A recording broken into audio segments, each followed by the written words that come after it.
Okay, I just want to do a quick test on how this laptop performs. So I've opened up Chrome and I've opened up 62 tabs. Let's see. Okay, this is my post. I'm busy working in there. I switch to another tab and it goes quickly. Well, if it loaded obviously into RAM, but I can still do things. I can play a video. Play.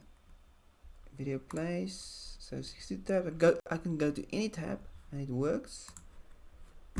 Let's see. Open a window. Opens up quickly. Hit films, video editing software. I'm busy in it, so I can still work in it. It doesn't freeze or anything. As my video capturing software, busy capturing this now. Yeah, so overall the performance is not bad. I mean, you can do more than 2 tabs, that's for sure. So I'm pretty much happy. Yeah, that's it. Thanks.